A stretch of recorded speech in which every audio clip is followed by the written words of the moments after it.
Sus manos temblaban cada vez que la lluvia caía. La oscuridad en sus ojos era un reflejo del vacío que sentía desde que perdió todo lo que amaba. El silencio se había convertido en su único compañero, hasta que unos dedos desconocidos rozaron los suyos en medio de la tormenta. A veces la vida renace cuando menos lo esperas, como flores que brotan en el desierto después de años de sequía.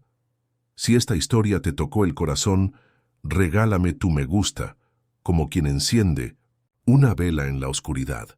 Y cuéntame, ¿cómo crees que terminará esta historia de dos almas heridas que se encuentran bajo el cielo de Arizona? El subastador gritaba con voz áspera, desgastada por años de tabaco y whisky barato, intentando ahogar el murmullo del salón. Una nube de polvo y resentimientos flotaba en el aire, espesa como la indiferencia de los hombres reunidos allí. En medio del hedor a alcohol y sudor, una mujer apache fue empujada hacia un improvisado tablado. A pesar de su ceguera, mantenía el rostro erguido con dignidad, como si pudiera ver más allá de la oscuridad que la rodeaba, más allá de los ojos que la tasaban como mercancía exótica. Nahansdaa sentía cada vibración bajo sus pies descalzos, cada respiración agitada, cada susurro malicioso. Sus manos, pequeñas pero fuertes, permanecían quietas a sus costados, negándose a mostrar el temblor que nacía en su pecho. El tiempo se había convertido en su enemigo desde que perdió la vista. Ya no podía medir las horas por la posición del sol, ni las estaciones por el color de las hojas. Solo le quedaba el ritmo de su propio corazón, que ahora latía acelerado, contradiciéndose con la serenidad de su rostro. $500 por la India. ¿Quién da más? El grito del subastador se clavó en sus oídos como una espina. En 1906, la penumbra del fondo del salón, un hombre solitario levantó la mano. Nadie lo había notado hasta entonces. Alto, de complexión delgada pero fuerte, con un sombrero ocultando parcialmente su mirada y una cicatriz discreta cruzando su mandíbula. Era como una sombra entre sombras, un misterio envuelto en silencio. 1000, dijo simplemente, con una voz profunda y serena que cortó el bullicio como un cuchillo afilado. La multitud se volvió hacia él, sorprendida primero, burlona después. «Compró un peso muerto», murmuró alguien entre risas ahogadas. El hombre no respondió. Simplemente inclinó su sombrero en un gesto casi imperceptible y se acercó al tablado. Nahansdaa percibió su presencia antes de que llegara a su lado. Había algo diferente en sus pasos, medidos, cautelosos, como los de alguien acostumbrado a pisar terreno peligroso. No olía como los otros hombres. Su aroma era una mezcla de cuero gastado, hierba seca y algo más profundo, algo que no pudo identificar. Cuando él le ofreció su brazo sin tocarla, sin forzarla, ella dudó por un instante. Luego, con la dignidad intacta, extendió su mano y permitió que la guiara fuera del salón. Elias Boone, se presentó él cuando ya estaban lejos del bullicio, su voz apenas un murmullo contra el viento del atardecer. «Mi rancho está a unas horas de aquí». Ella no respondió.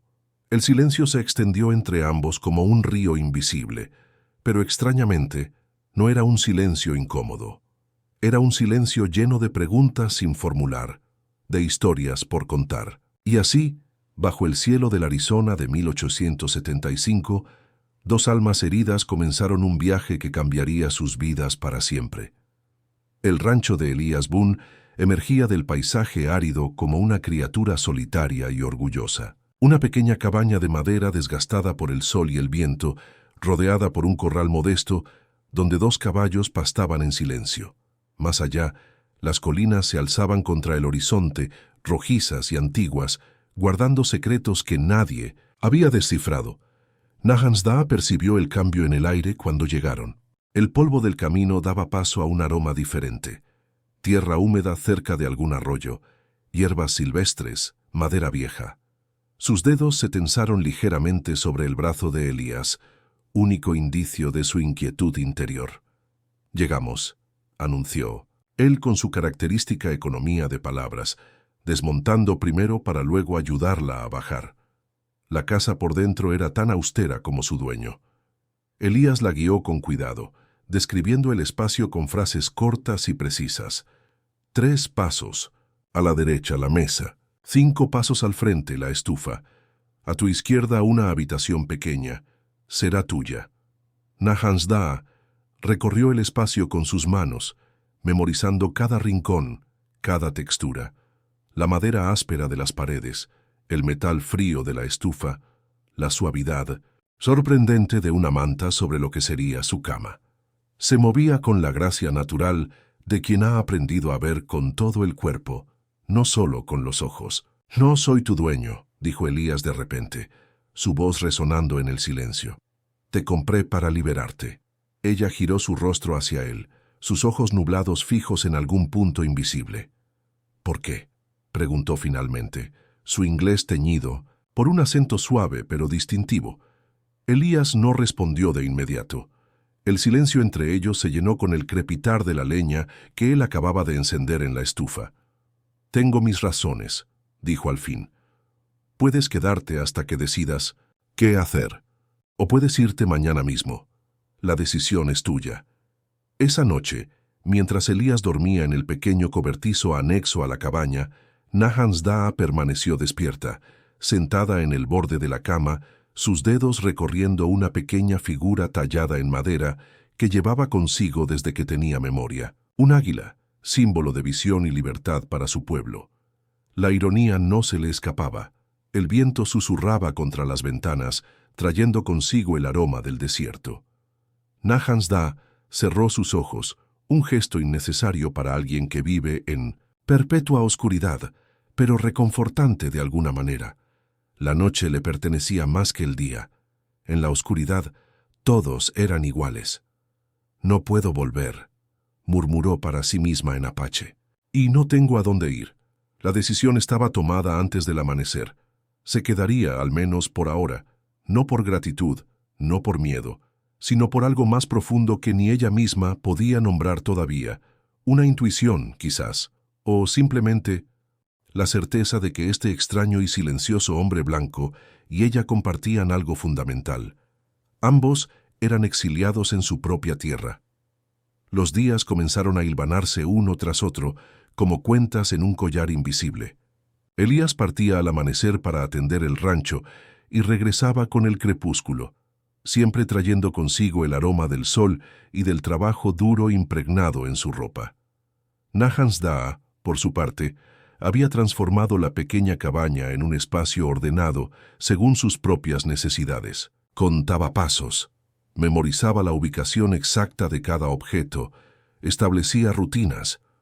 Por las mañanas, después de que Elías se marchaba, ella salía al pequeño porche y se sentaba con el rostro vuelto hacia el sol naciente. Sentía su calor acariciar su piel, escuchaba el despertar gradual del mundo. Los pájaros madrugadores, el viento suave entre las escasas hierbas, el relincho ocasional de los caballos. Con el tiempo, comenzó a aventurarse más allá del porche, explorando los alrededores de la cabaña con cautela, sus manos extendidas tocando todo a su paso, construyendo un mapa mental del territorio. Un día, sus dedos encontraron un pequeño huerto abandonado detrás de la casa. La tierra estaba seca, pero reconoció algunas plantas resistentes, romero, tomillo, lavanda silvestre. Sus manos se hundieron en la tierra con reverencia. La conexión fue inmediata, visceral. Aquí había vida esperando ser despertada. Cuando Elías regresó esa tarde, Nahansda estaba de rodillas junto al huerto, sus manos cubiertas de tierra. «Agua», dijo ella simplemente cuando sintió su presencia. No era una petición, sino una declaración de intenciones. A la mañana siguiente, Nahansda encontró 2 baldes llenos de agua junto a la puerta trasera. No hubo palabras, no hubo explicaciones, solo ese silencioso reconocimiento de sus necesidades. Así comenzó un ritual no acordado. Ella cuidaba del huerto, él proporcionaba agua. Ella cocinaba con las hierbas que lograba salvar, él traía carne de sus cacerías ocasionales. Una danza de existencias paralelas que, poco a poco, comenzaban a intersectarse. Las palabras entre ellos eran escasas, medidas como agua en el desierto. Él nunca preguntaba sobre su pasado, sobre cómo había perdido la vista, sobre cómo había terminado en aquella subasta. Ella no indagaba sobre la cicatriz en su rostro, sobre los murmullos atormentados que a veces escapaban de sus labios durante la noche, sobre la razón de su aislamiento voluntario. Una tarde, mientras Nahansda lavaba los platos después de la comida, sus dedos tropezaron con algo nuevo, una pequeña bolsa de tela dejada junto al fregadero. Al abrirla, sus dedos reconocieron semillas de distintos tamaños y texturas, semillas para su huerto renaciente. Esa noche, por primera vez desde su llegada, ella se sentó junto a Elías en el porche. No hablaron. El silencio entre ellos había evolucionado. Se había vuelto más denso, más significativo. Ya no era un muro, sino un puente. Un puente frágil, incierto, pero un puente al fin y al cabo. En la oscuridad compartida, Nahansda comenzó a tararear suavemente una antigua canción apache, una melodía simple, casi un susurro, que hablaba de la tierra y sus ciclos eternos. Elías no dijo nada, pero su respiración cambió, se volvió más profunda, más atenta. Estaba escuchando, realmente escuchando. Y así, en el silencio estrellado de Arizona, algo nuevo comenzó a germinar entre ellos, tan frágil y prometedor como las semillas recién plantadas en el huerto. La primavera en Arizona era caprichosa, alternando días de calor abrasador, con tormentas repentinas que transformaban los arroyos secos en torrentes furiosos. Nahansda lo sentía en el aire, en la electricidad que hacía que su piel se erizara, en la presión cambiante que oprimía sus sienes. Una tormenta se acercaba más fuerte que las anteriores, vas ceremoniales que portaban consigo. Estaba sola en el rancho. Elías había partido al amanecer para revisar las cercas del límite norte de su propiedad. Su corazón se aceleró mientras salía al porche, orientándose en dirección a los sonidos, aproximándose. No sentía miedo, sino una mezcla compleja de anhelo, anticipación y una pizca de aprensión. Los jinetes, 3 a juzgar por los sonidos, se detuvieron a cierta distancia de la cabaña. Durante un largo momento, nadie habló. Luego una voz anciana rompió el silencio, hablando en Apache, con la autoridad que solo otorgan los años y la sabiduría. Nahansda, hija de Estzan, nieta de Nacha la vidente. «Hemos venido a buscarte», reconoció inmediatamente la voz. Nayati, el anciano consejero cuyas opiniones siempre habían sido respetadas en su tribu, incluso por las facciones rivales. «Un Sintunsin, hombre de paz en tiempos de conflicto». «Nayati», respondió ella, inclinando ligeramente la cabeza en señal de respeto. «Han pasado muchas lunas desde que escuché tu voz». Los ancianos desmontaron y se acercaron. Además de Nayati, Nahansda reconoció por sus voces a Talasi, la curandera que la había instruido en el arte de las plantas medicinales, y a Honobi, el guardián de las tradiciones espirituales. «Ven, sentémonos», invitó Nahansda, guiándolos hacia los bancos toscos del porche. «Compartan conmigo agua fresca y lo que tengan que decir». Una vez sentados, con vasos de agua de manantial en las manos, Nayati habló nuevamente, esta vez en inglés, quizás anticipando el regreso de Elías. «Hemos venido porque las visiones no cesan», explicó, «las mismas que tú tuviste antes de que te fueras. El conflicto entre los nuestros ha empeorado. La sangre ha sido derramada». Nahansda cerró los ojos, un gesto innecesario para alguien ciego, pero revelador de su dolor interior. «Lo temía», murmuró, «pero algo ha cambiado», continuó Talasi, su voz teñida de esperanza. «Los más jóvenes están cuestionando a los líderes belicosos, recuerdan tus advertencias, tus visiones, dicen que la vidente ciega habló con verdad». «La verdad que ignoraron», respondió Nahansda con amargura. «La verdad que ahora están dispuestos a escuchar», intervino Honobi. «Por eso hemos venido, para llevarte de vuelta». Un silencio pesado siguió a estas palabras. Nahansda percibió un cambio en el aire, una nueva presencia. Elías había regresado y estaba a pocos metros escuchando. «¿Llevarme de vuelta?», repitió ella, consciente de que Elías podía oírla. «¿Como curandera? ¿Como consejera?». como todas esas cosas, confirmó Nayati. Pero hay más. Honobi ha tenido visiones sobre ti, sobre tus ojos. El corazón de Nahansda dio un vuelco. ¿Mis ojos? Existe un ritual antiguo, explicó Honobi con solemnidad, transmitido a través de generaciones, raramente realizado. Un ritual de sanación para aquellos que han perdido la vista por medios violentos. Un ritual peligroso, añadió Talasi, que requiere gran fortaleza espiritual y física, pero si alguien puede soportarlo y beneficiarse de él, eres tú, Nahansda. ¿Están diciendo que podría ver de nuevo? La pregunta salió como un susurro incrédulo. Es posible, respondió Honobi cautelosamente. No hay garantías, pero los espíritus me han mostrado tu rostro con ojos que ven. El impacto de esta revelación dejó a Nahansda sin palabras. Recuperar la vista, algo que había considerado imposible, de repente se presentaba como una posibilidad real. Pero, a cambio tendría que dejar el rancho, dejar a Elías, regresar a un mundo que una vez la había rechazado. Los pasos de Elías resonaron en la madera del porche mientras se acercaba finalmente. Su presencia era tensa, contenida, pero no hostil. «Buenos días», saludó formalmente a los visitantes. «Soy Elías Boone». Nayati lo evaluó con mirada penetrante antes de responder. «Sabemos quién eres, capitán Boone. Tu reputación te precede». «Mi antigua reputación, quizás», respondió Elías con voz controlada. «Prefiero ser juzgado por quien soy ahora».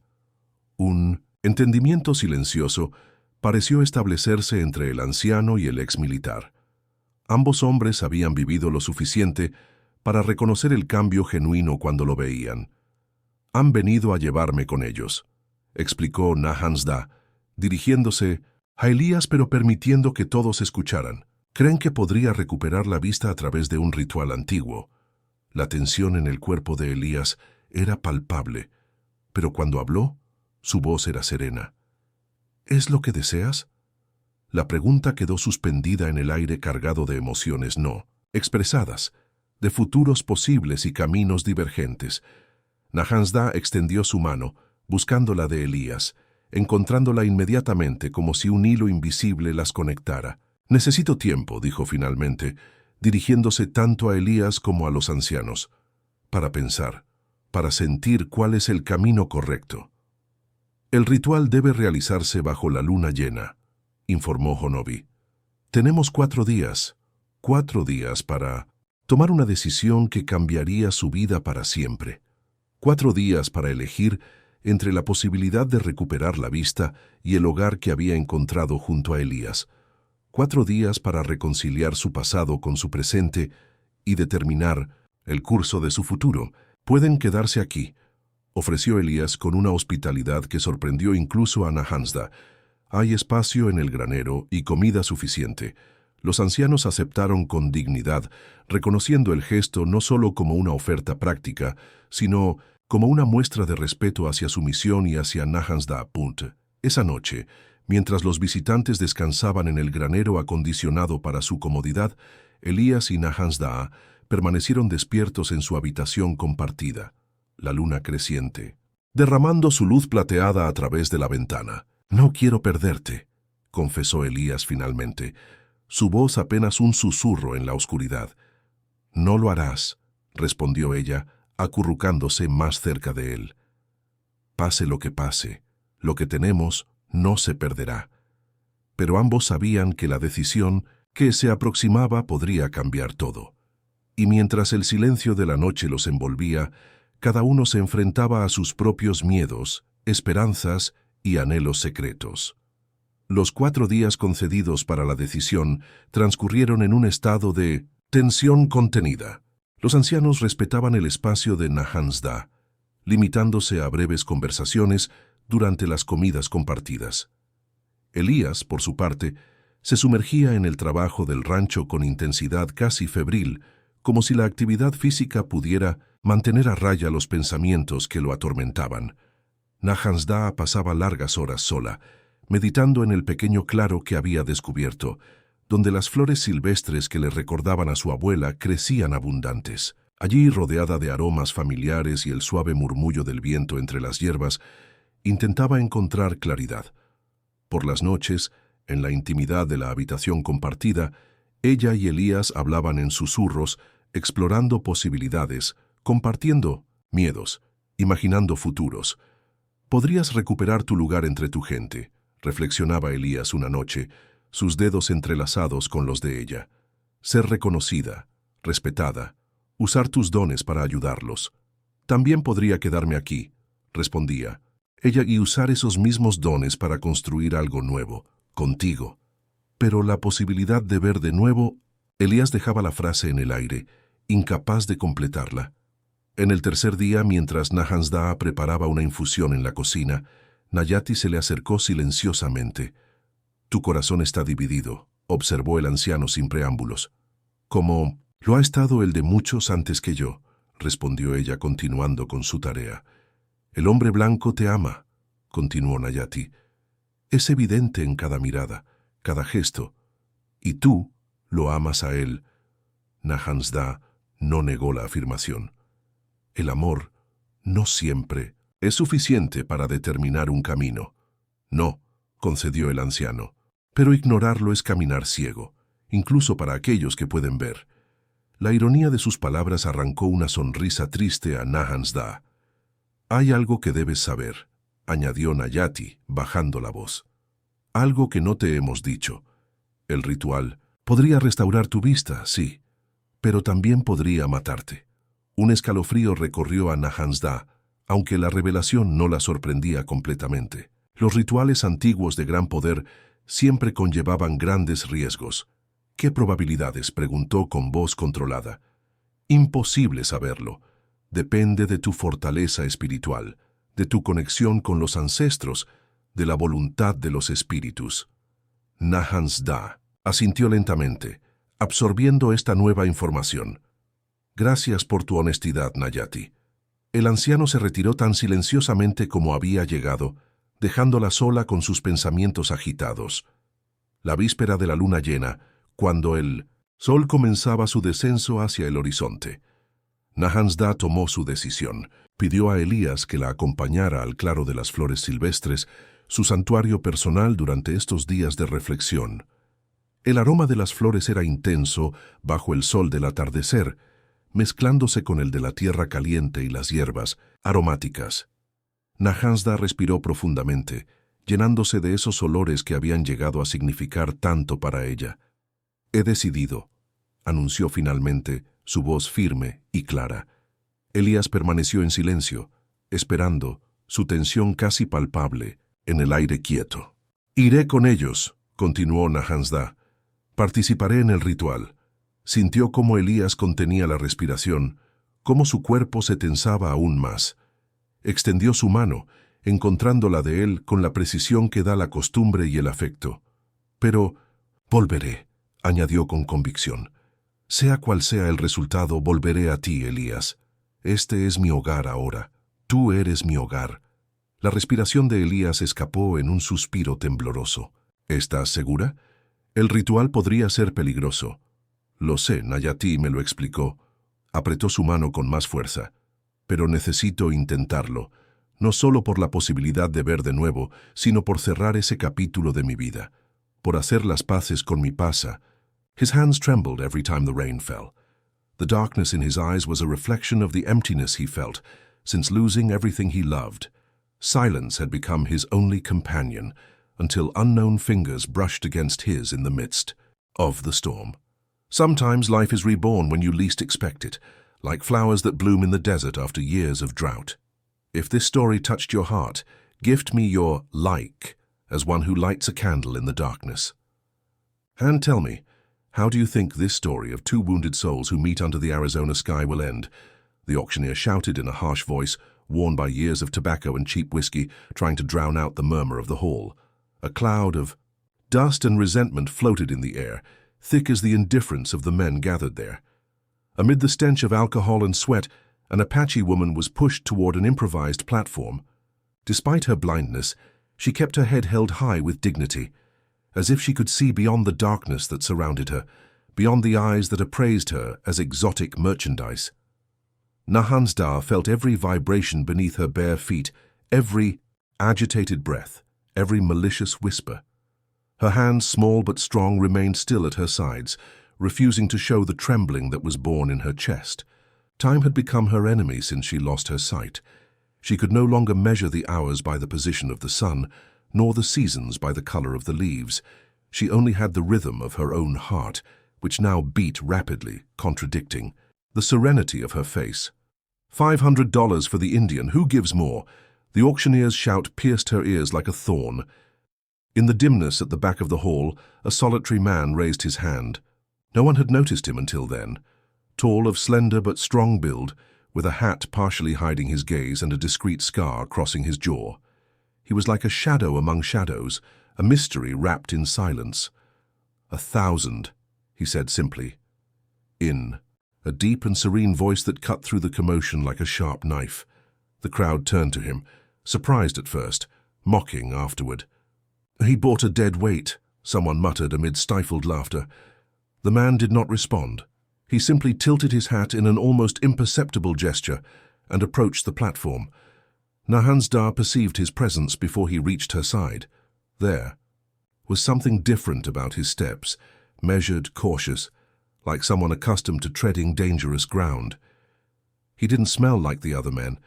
His scent was a mixture of worn leather, dry grass, and something deeper, something she couldn't identify. When he offered her his arm without touching her, without forcing her, she hesitated for a moment. Then, with dignity intact, she extended her hand and allowed him to guide her out of the hall. Elias Boone, he introduced himself when they were far from the commotion, his voice barely a whisper against the evening wind. My ranch is a few hours from here. She did not respond. The silence stretched between them like an invisible river. But strangely, it was not an uncomfortable silence. It was a silence full of unasked questions, of stories to tell. And so, under the Arizona sky of 1875, two wounded souls began a journey that would change their lives forever. Chapter 2. No Man's Land. Elias Boone's ranch emerged from the arid landscape like a solitary and proud creature. A small cabin weathered by sun and wind, surrounded by a modest corral where two horses grazed in silence. Beyond, the hills rose against the horizon, reddish and ancient, guarding secrets that no one had deciphered. Nahansdar perceived the change in the air when they arrived. The dust from the road gave way to a different aroma, moist earth near some stream, wild herbs, old wood. Her fingers tensed slightly on Elias's arm, the only indication of her inner anxiety. "We've arrived," he announced with his characteristic economy of words, dismounting first and then helping her down. The house inside was as austere as its owner. Elias guided her carefully, describing the space with short, precise phrases. 3 steps to the right, the table. 5 steps forward, the stove. To your left, a small room. It will be yours. Nahansdar explored the space with her hands, memorizing every corner, every texture. The rough wood of the walls, the cold metal of the stove, the surprising softness of a blanket on what would be her bed. She moved with the natural grace of one who has learned to see with the whole body, not just with the eyes. "I am not your owner," Elias said suddenly, his voice resonating in the silence. "I bought you to free you." She turned her face toward him, her clouded eyes fixed on some invisible point. "Why?" she finally asked, her English tinged with a soft but distinctive accent. Elias did not respond immediately. The silence between them filled with the crackling of the wood he had just lit in the stove. "I have my reasons," he said at last. "You can stay until you decide what to do, or you can leave tomorrow. The decision is yours." That night, while Elias slept in the small shed attached to the cabin, Nahansdar remained awake, sitting on the edge of the bed, her fingers tracing a small wooden figure she had carried with her for as long as she could remember, an eagle symbol of vision and freedom for her people. The irony did not escape her. The wind whispered against the windows, bringing with it the scent of the desert. Nahansdar closed her eyes, an unnecessary gesture for someone who lives in perpetual darkness, but comforting somehow. The night belonged to her more than the day. In darkness, everyone was equal. "I cannot return," she murmured to herself in Apache, "and I have nowhere to go." The decision was made before dawn. She would stay, at least for now. Not out of gratitude, not out of fear, but because of something deeper that she herself could not yet name.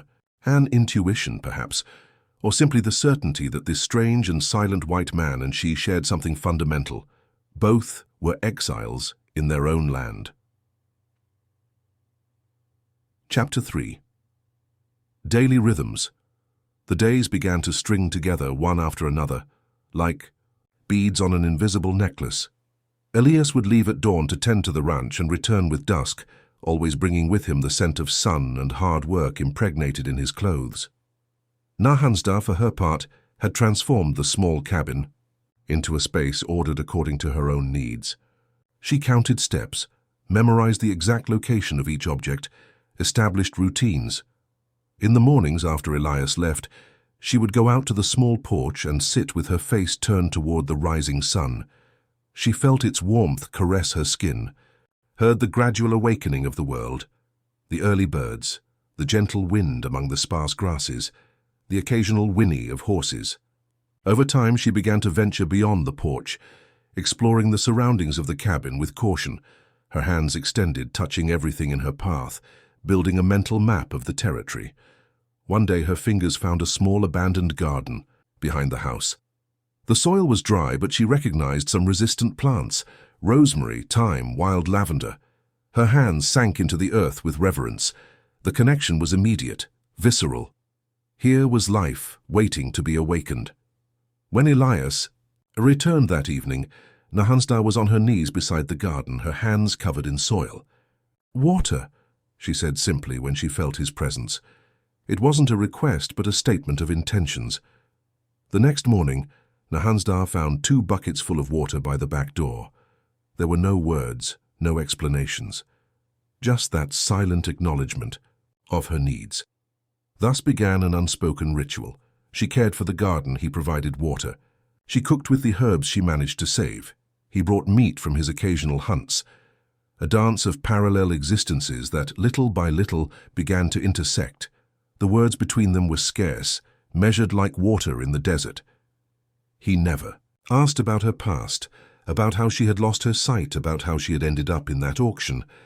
She did not inquire about the scar on his face, about the tormented whispers that sometimes escaped his lips during the night, about the reason for his voluntary isolation.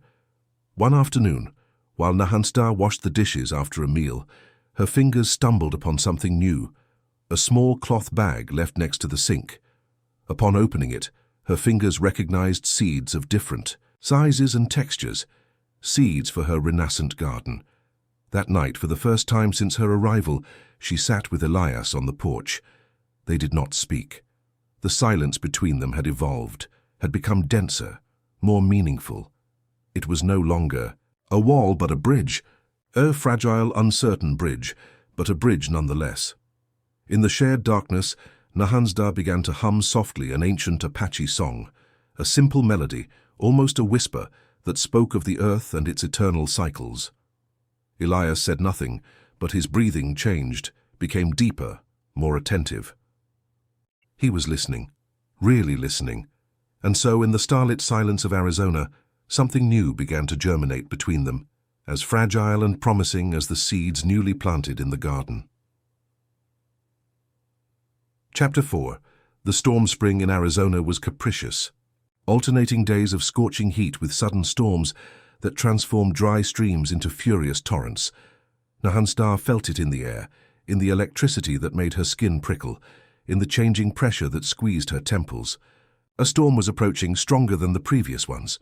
"Storm coming," she announced during breakfast, her voice breaking the usual morning silence. "Big one." Elias looked at her over his coffee cup. He had learned not to question her predictions. The Apache woman seemed to have a connection with nature that went beyond what he could understand. "I'll reinforce the roof," he responded simply, and left to find the necessary tool. Says he worked all day under a sky that gradually darkened. Nahansda listened to him move on the roof, the rhythmic tapping of the hammer mixing with the distant rumble of thunder.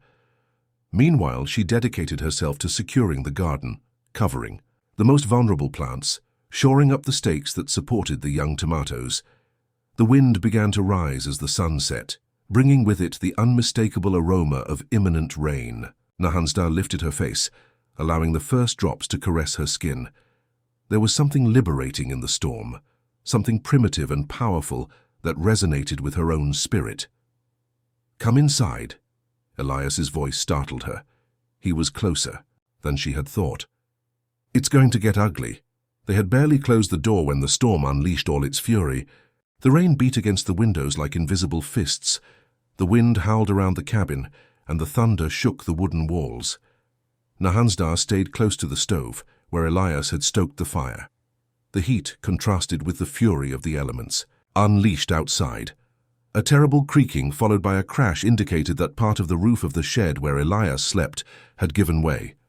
Water began to seep through several parts of the main cabin as well, forming small puddles on the wooden floor. "The shed isn't safe," said Elias, his voice barely audible over the roar of the storm. "I'll have to spend the night here." The cabin had only one room besides the kitchen dining area, Nahansda's room. The silence that followed his statement was laden with discomfort. "I'll sleep by the stove," he added quickly. "I just need a blanket." While Elias placed containers to collect the leaks and spread his makeshift bed near the warmth of the stove, Nahansda retired to her room. The storm continued all night, a violent symphony that kept sleep at bay. In the darkness of her room, Nahansda listened, not just to the storm but also to Elias. His breathing, initially regular, began to change past midnight. Broken murmurs, unintelligible words, stifled groans. Nahansda recognized the sounds of inner torment, of nightmares, that pursue those who carry a painful past. She rose silently and headed toward the stove, guided by the heat and by the sounds of anguish. She knelt beside Elias, careful not to touch him, respecting his space even in his state of unconsciousness. And then softly she began to sing. A healing song, as ancient as the mountains, passed down from generation to generation among the women of her tribe. Her voice rose soft but firm, intertwining with the sounds of the storm, creating a sonic refuge amid the chaos. Gradually, Elias's breathing calmed. The murmurs ceased. The tension left his body. Nahansda continued singing until she was sure he was sleeping deeply, and then returned to her room. The next morning the storm had subsided, leaving behind a washed and renewed world. Elias had already risen when Nahansda came out of her room. He was preparing coffee, his unalterable morning ritual. "Thank you," he said simply, without turning to her. Nahansda did not respond. It wasn't necessary. Some thanks are more eloquent, in their simplicity, and some connections deeper when born of vulnerability shared in silence. Chapter 5. The language of plants. After the storm, something changed subtly between them. It wasn't a dramatic change, but rather like when the course of a river alters imperceptibly after a flood. The silences became more comfortable, the gestures more natural, the coexistence more fluid. One morning, Nahansda found something new by the door, a small pile of wild plants. She immediately recognized their textures, their aromas: artemisia, desert sage, wild chamomile, medicinal plants that grew in the nearby hills. The next day, more appeared, and the next. Never mentioned, never explained, simply offered in silence. Nahansda began to use a corner of the kitchen as a space to dry herbs. Her fingers worked with precision, separating leaves, classifying stems, grouping flowers. Soon small bundles hung from the ceiling, filling the cabin with their medicinal fragrance. She prepared infusions, poultices, ointments. Her world, previously limited by darkness, now expanded in textures, aromas, flavors. Elias observed her discreetly, fascinated by the way her hands danced among the plants, sure and knowing. There was something almost magical in the way she recognized each herb without seeing it, as if she conversed with them through touch. One afternoon, while Nahansda worked at the kitchen table, Elias approached and placed something in front of her. The soft sound as it landed on the wood alerted the woman, who extended her hand to explore the object. It was a notebook, small and worn, with rough pages. "To keep your knowledge," explained Elias, his voice unusually soft. "I can write what?" "You tell me." Nahansda caressed the blank pages, moved by the gesture. She couldn't see what would be written, nor read it afterward, but the idea of preserving her wisdom, of sharing it with Elias, had a profound meaning. "My grandmother said that plants speak," she began, her fingers still on the notebook. "Not with words, but with their essence. One only has to learn to listen." Thus began a new ritual between them. In the afternoons, when the ranch work was finished and dinner not yet started, they would sit together at the table. Nahansda would talk about the properties of each plant, about the ancestral knowledge of her people, about the correct way to collect, prepare, apply. Elias would listen and write, his precise and orderly handwriting filling page after page. "Artemisia is powerful," she explained one day, holding a bunch of the greyish plant. "It cleanses the spirit, drives away bad dreams. My people burn it in sacred ceremonies." That night, before retiring to sleep, Nahansda perceived a familiar aroma in the air, burned artemisia. She smiled in the darkness. Elias was learning to listen. The notebook filled up, not only with botanical knowledge, but also with stories, traditions, songs. It was a bridge between worlds, between pasts, between cultures, and as the pages were covered with ink, something else grew between them, as gradual and inevitable as spring after winter. One night while they dined, Elias spoke of his past for the first time. "I was a soldier," he said abruptly, as if the words had been pressing to come out for a long time. "I saw things, did things." He did not continue, but it wasn't necessary. Nahansda extended her hand across the table, offering it as an anchor in the tempest of memories. After a moment of hesitation, Elias took it. Their hands remained joined on the table, a simple but deeply intimate gesture, a language without words, like that of the plants they had learned to listen to together. Chapter 6. The Horse and the Ituisi. Healer Elias's favorite was a black stallion named Shadow, a magnificent animal of proud temperament that only allowed itself to be ridden by him. Nahansda recognized its whinny among the other horses, the particular rhythm of its hooves against the earth, the distinctive aroma of its coat when Elias returned after riding it. One morning, the sound that awakened Nahansda was not Elias's usual movement preparing for the day, but a distressed whinny followed by hurried steps. She rose quickly, guided by the sounds to the stable attached to the cabin. "He's sick." Elias's voice was tinged with a concern he had never shown before. "He won't get up. Has a fever." Nahansda approached the fallen animal, her hands extended before her. Elias guided her to Shadow, who lay on the straw, his breathing laborious and his body drenched in sweat. She knelt beside the horse, her hands gently exploring, feeling the tension in the muscles, the abnormal heat of the skin, the accelerated rhythm of the heart.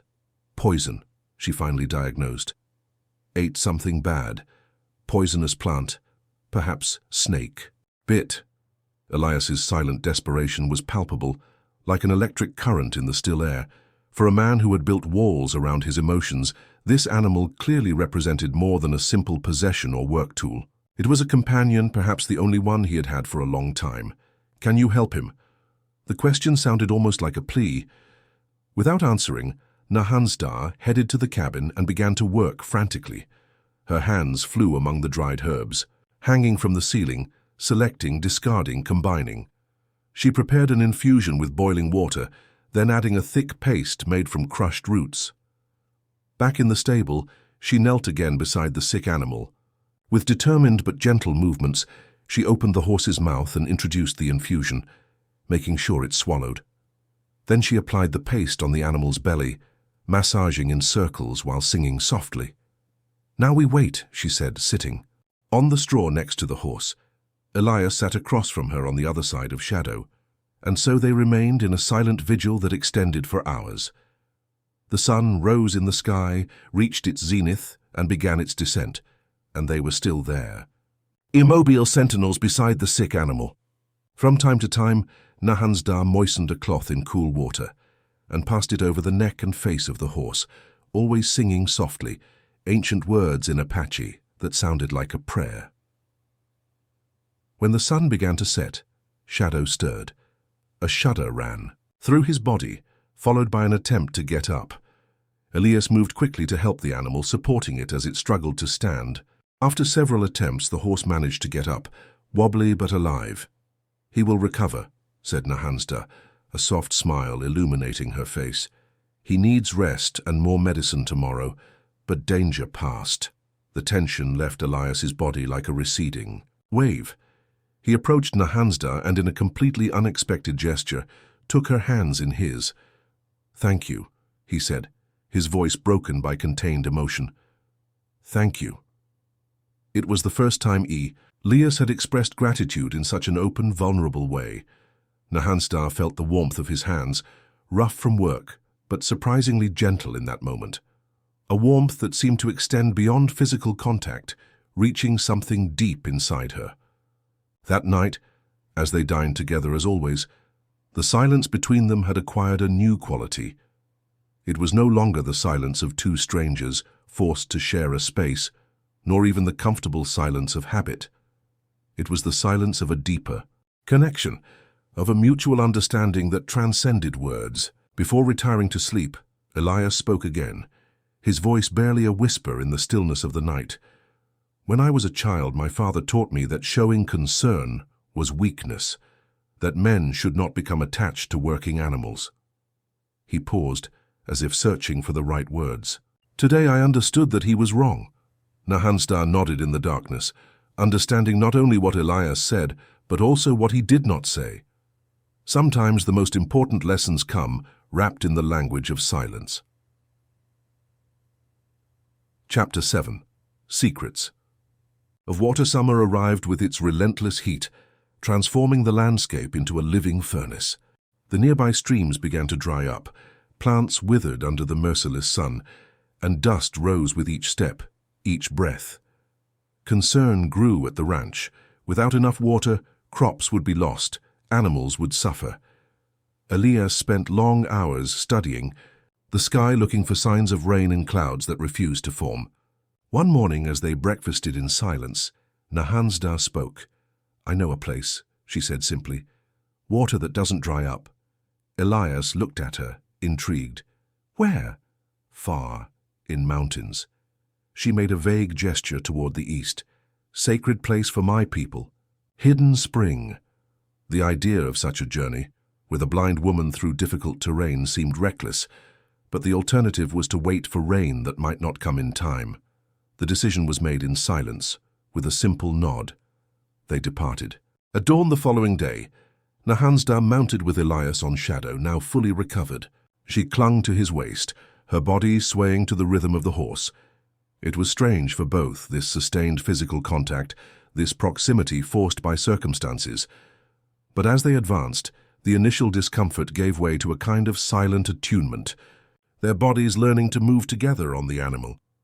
The terrain became more rugged as they advanced toward the mountains.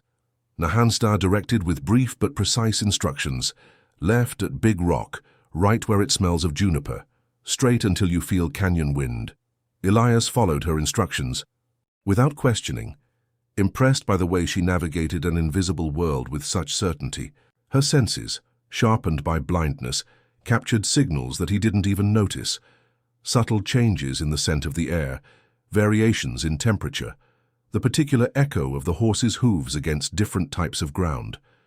They camped at sunset, in a small canyon, protected from the wind and curious eyes. While Elias prepared a modest fire, Nahasda sat cross-legged, her face turned toward the first stars that she could not see, but somehow felt on her skin. "Tomorrow we arrive," she announced. "But first, I must tell you something."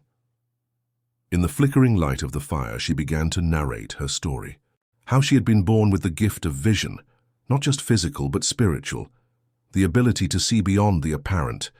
How she had become an apprentice to her tribe's healer. How, during an internal conflict between rival factions, she had tried to mediate, warning about visions of disaster if violence continued. "They accused me of treason." Her voice became lower, laden with ancient pain. "They said my visions were lies to favor the rival chief. The night they were going to attack, I tried to stop them. There was a struggle."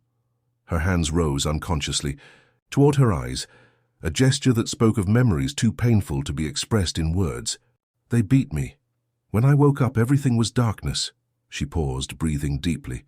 "They expelled me, said a blind healer was useless, a burden. I wandered alone until some white hunters found me. The rest you know." Elias remained silent, absorbing her story. Finally, he spoke with a grave voice. "I too have a past that haunts me." He did not elaborate further, and Nahansda did not press. There was time. Tomorrow would bring its own revelations. They slept under the stars, separated by the dying fire, but united by shared stories, by the trust deposited. At dawn, they resumed their way, venturing deeper into the mountains. The spring was exactly where Nahansda had said, hidden among rock formations, protected by a natural canopy of ancient trees. The sound of water emerging from the earth was like crystalline music in the silence of the heights. "Sacred water," explained Nahansda as she knelt beside the spring. "Never dries up even in the worst droughts.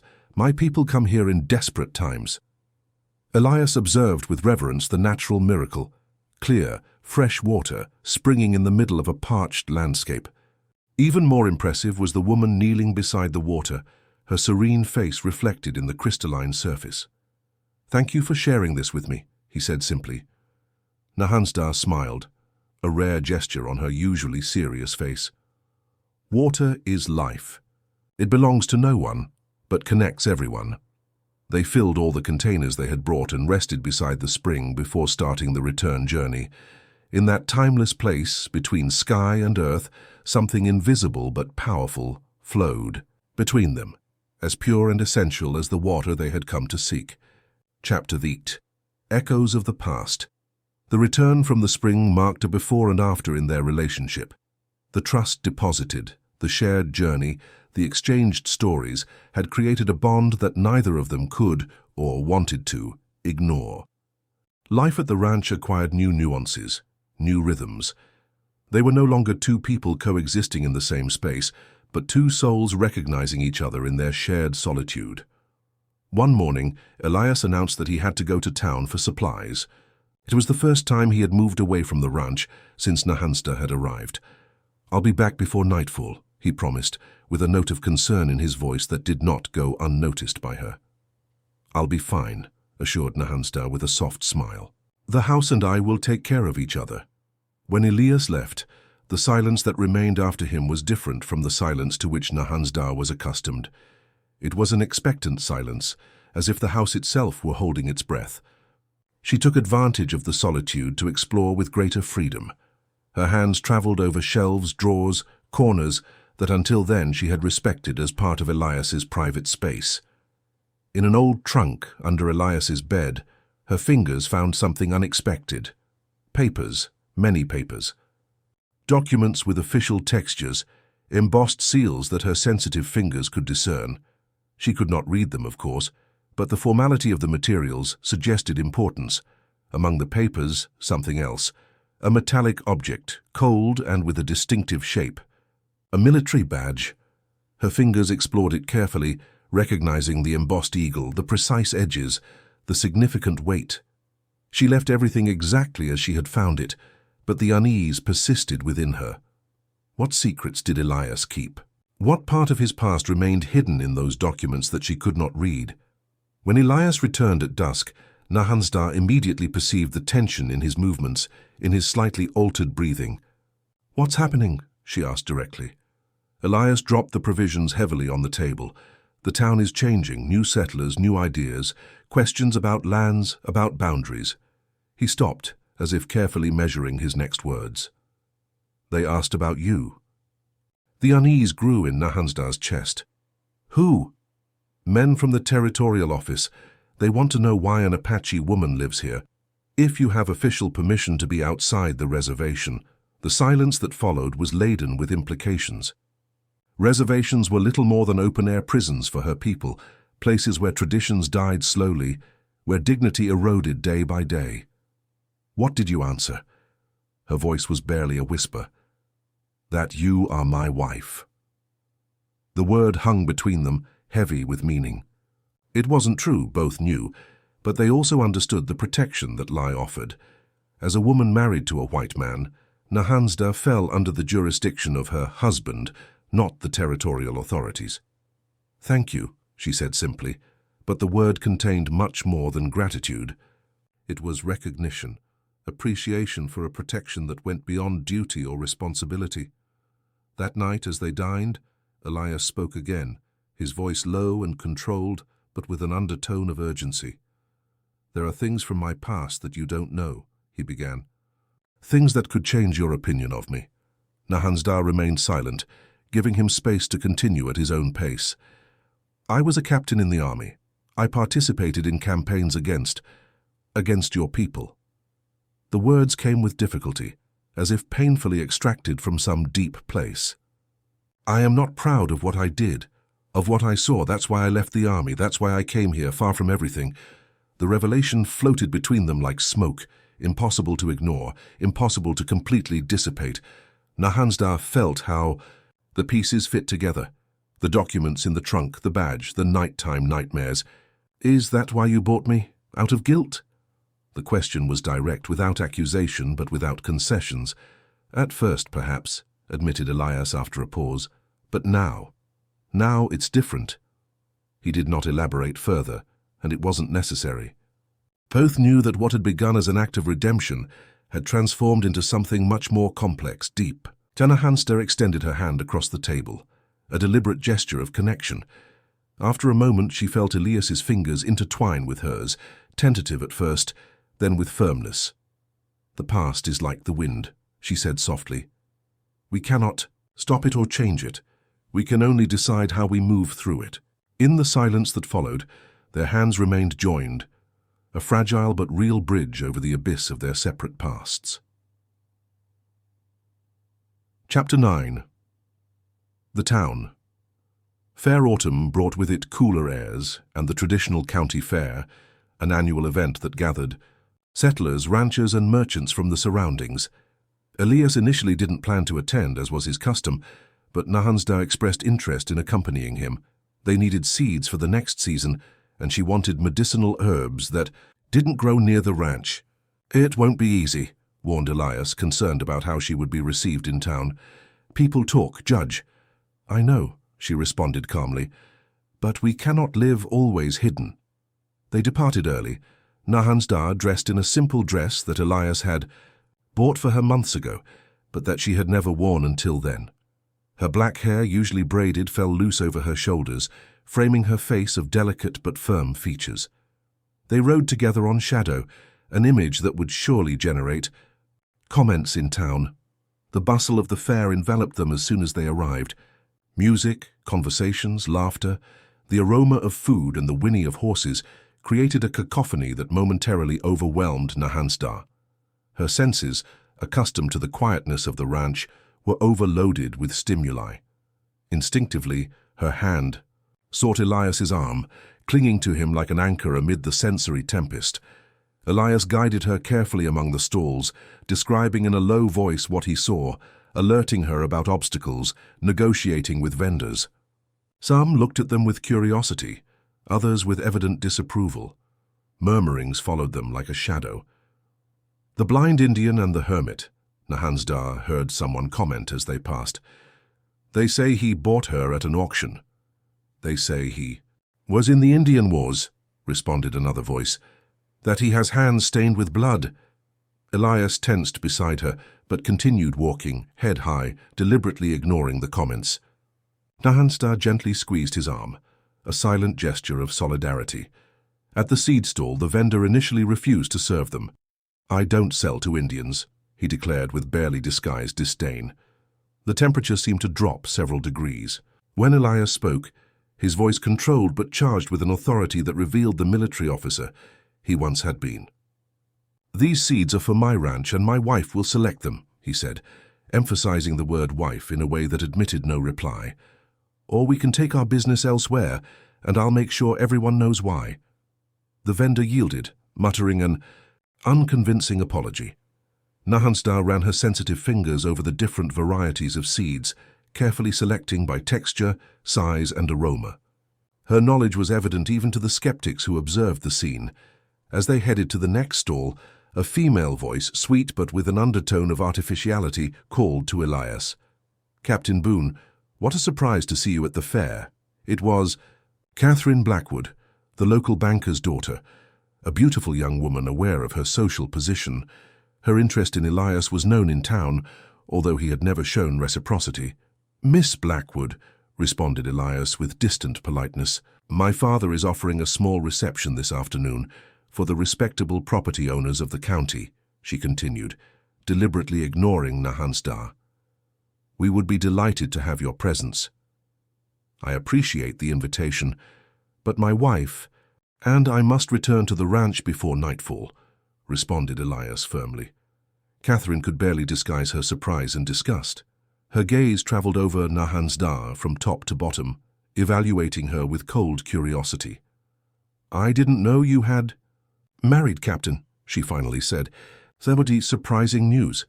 "Life is full of surprises, Miss Blackwood," responded Elias, and with a courteous but definitive inclination, guided Nahansdar away from the uncomfortable conversation. They completed their purchases quickly after that, anxious to leave behind the scrutiny and prejudices. As they rode back to the ranch, Nahansdar remained unusually silent, processing the day's experiences. "Are you all right?" finally asked Elias, concerned by her silence. "That woman wants you," responded Nahansdar with direct simplicity. Elias couldn't avoid a brief laugh, a rare sound from him. "Catherine Blackwood wants the idea she has of me. The decorated captain, the landowner, she doesn't know me at all." "And I do." The question floated between them, laden with meaning. Elias remained silent for a moment, considering his response. "More than anyone," he finally said, with an honesty that surprised them both. The sun was beginning to set when they reached the ranch, bathing the landscape in golden and reddish tones. Before dismounting, Elias spoke again, his voice almost a murmur. "I'm sorry about today, the looks, the comments." Nahansdar turned slightly, her face close to his. "Don't apologize for others. Only for yourself when necessary." In an impulse that neither of them expected, Elias brushed his lips against Nahansdar's forehead, a gesture as light as the flutter of a bird, but infinitely significant. "Welcome home," he said simply, and for the first time since losing her sight, Nahansdar felt she truly had a home to return to. Chapter Vex. The unexpected. Visit Winter arrived with its usual ferocity, transforming the landscape into a canvas of whites and grays. The snow, uncommon but not unknown in that part of Arizona, covered the ranch with a silent blanket. The days shortened, the nights lengthened, and life retreated toward the interior of the cabin, where the constant fire of the stove created a warm refuge against the cold outside. Elias and Nahansdar had established a winter routine. He would take care of the animals at dawn, ensuring they had enough fodder and unfrozen water. She prepared infusions of herbs they had collected during autumn, experimenting with mixtures that helped keep colds and typical ailments of the season at bay in chew. The afternoons, when the outdoor work was finished, they would sit by the stove, sometimes in silence, each absorbed in their own thoughts. Other times, Elias would read aloud from the few books he owned, stories of distant lands, ancient poems, even technical manuals on agriculture or livestock. Nahansdar would listen attentively, building mental images from the words, occasionally interrupting with questions that revealed a sharp and curious intelligence. At night, before retiring to sleep, Elias had begun to play an old harmonica that had belonged to his father. He was not a skilled musician, but the simple and melancholic melodies he extracted from the instrument had a genuine charm. Nahansdar, for her part, sometimes sang softly in Apache, songs that spoke of stars, of ancestral spirits, of the wisdom of the earth. It was during one of these peaceful afternoons when the sound of approaching hooves broke the established peace. Elias tensed immediately. They weren't expecting visitors, and travelers were rare at that time of year, especially with snow making the roads difficult. "Stay here," he instructed Nahansdar as he took his rifle and headed to the door. The rider, dismounting in front of the cabin, was tall and of strong build, with a face that bore an undoubted resemblance to Elias, though marked by harder lines, a more severe expression. "Michael," surprise was evident in Elias's voice. "I wasn't expecting to see you." "Evidently," responded the newcomer, his gaze traveling over the ranch with critical evaluation. "I didn't announce my visit." Michael Boone, Elias's younger brother, had followed in his footsteps in the army, but unlike him, had prospered in the military career, reaching the rank of major. The differences between them went beyond their professional choices. While Elias had developed a tormented conscience about his participation in campaigns against natives, Michael remained firmly convinced of the justice of the cause. With barely disguised reluctance, Elias invited his brother to enter the cabin. The tension was palpable when Michael saw Nahasda, sitting quietly by the stove, her face impassive but alert. "I see the rumors are true," commented Michael with a mordant tone. "The decorated Captain Elias Boone lives with a squaw. Watch your tongue in my house." Elias's voice was low but charged with an implicit threat. "Nahasda is my wife." Michael raised his eyebrows, visibly skeptical. "Wife? With legal papers and everything? That would be news indeed." The conversation that followed was tense, forced. Michael explained that he was passing through on his way to Fort Apache for a meeting with territorial officers. The snow and cold had forced him to seek shelter, and his brother's ranch was the closest option.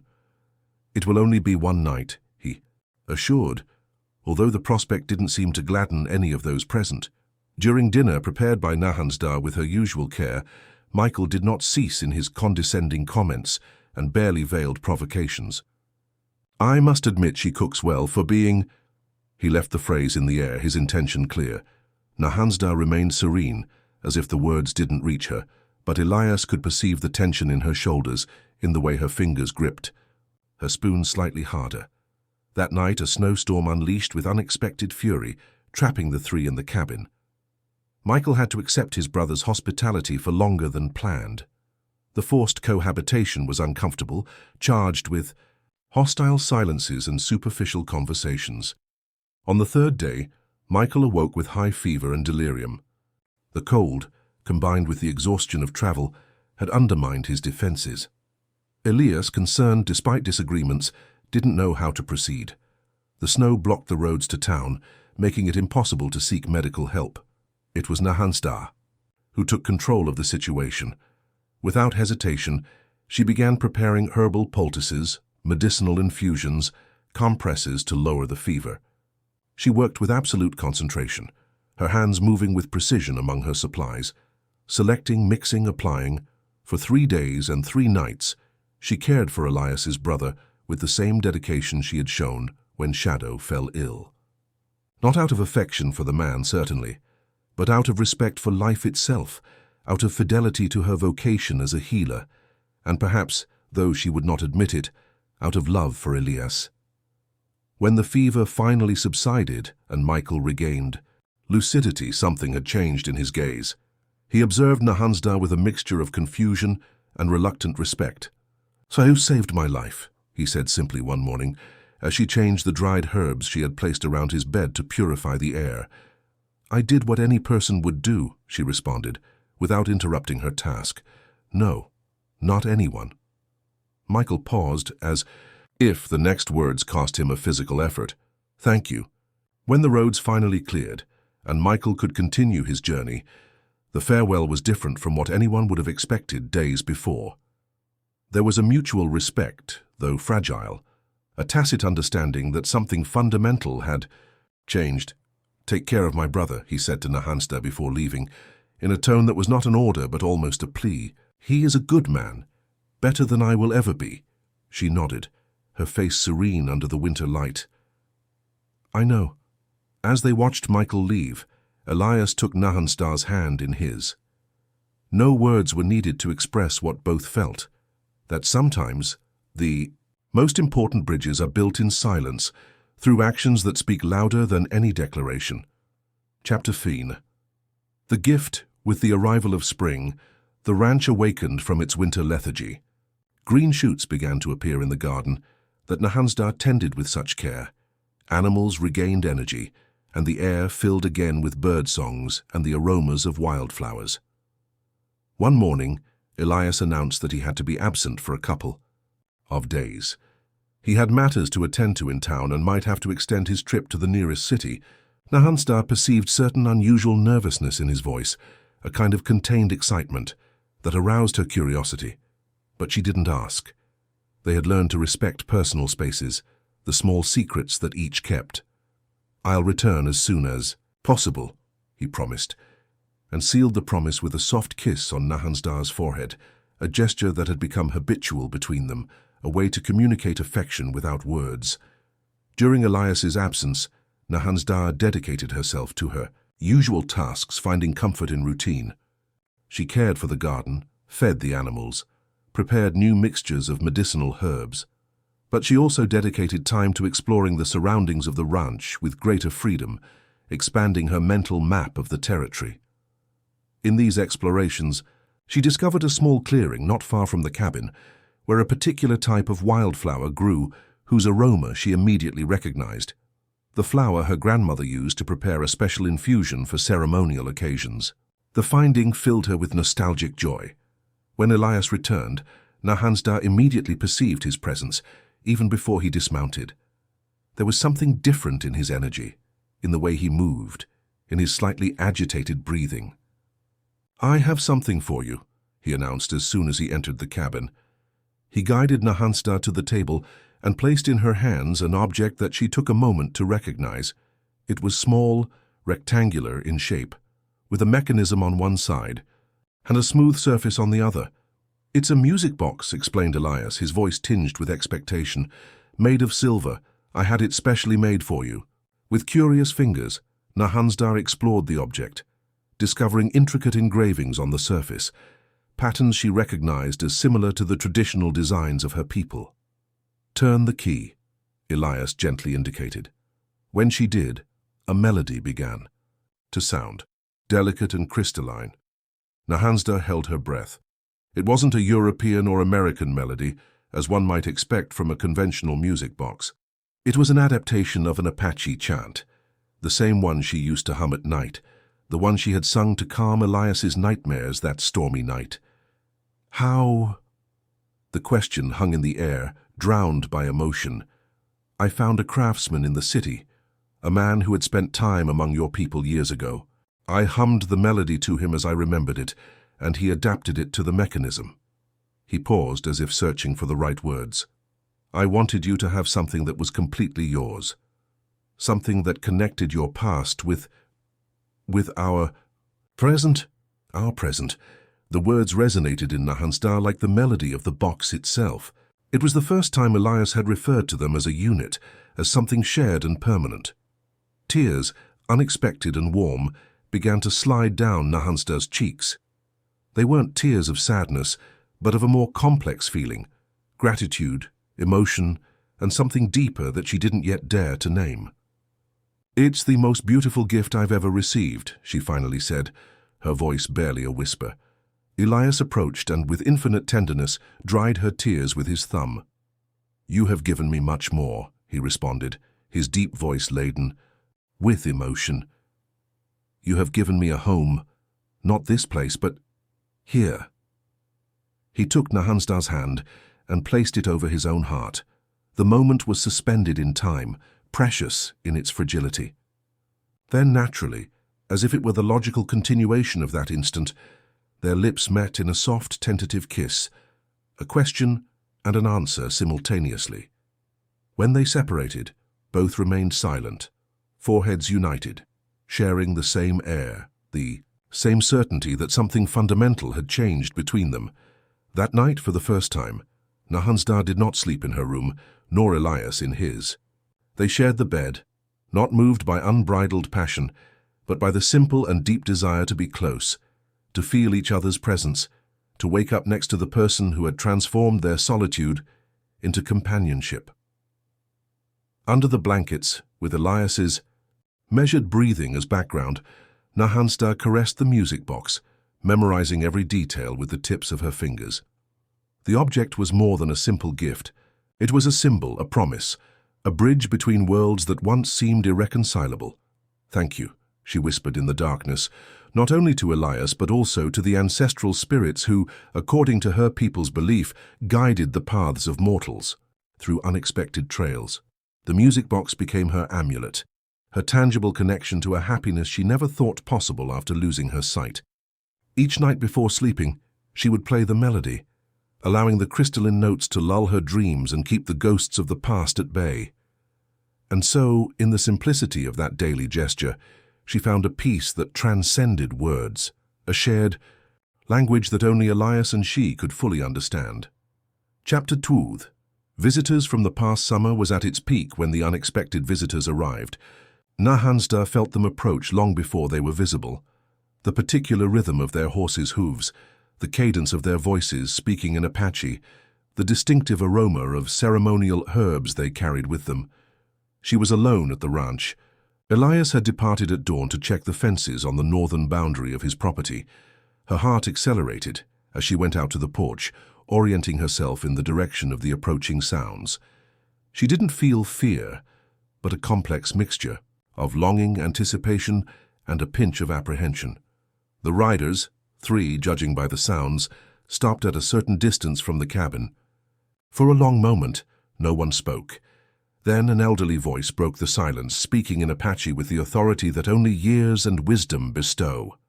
Nahansda, daughter of Estson, granddaughter of Nasha the seer, we have come to seek you.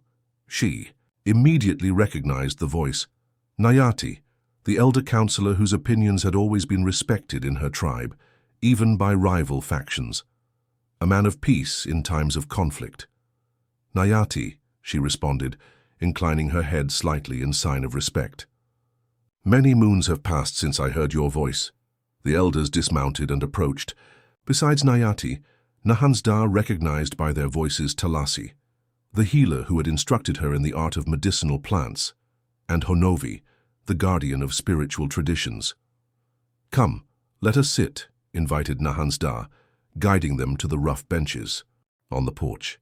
Share with me fresh water and what you have to say. Once seated, with glasses of spring water in hand, Nayati spoke again, this time in English, perhaps anticipating Elias's return. We have come because the visions do not cease, he explained. The same ones you had before you left. The conflict among our people has worsened. Blood has been spilled. Nahansda closed her eyes, an unnecessary gesture for someone blind, but revealing of her inner pain. I feared this, she murmured. But something has changed, continued Talasi, her voice tinged with hope. The younger ones are questioning the warlike leaders. They remember your warnings, your visions. They say the blind seer spoke with truth. The truth they ignored, responded Nahansda with bitterness. The truth they are now willing to listen to, intervened Honovi. That is why we have come. To take you back. A heavy silence followed these words. Nahansda perceived a change in the air, a new presence. Elias had returned and was a few meters away, listening. Take,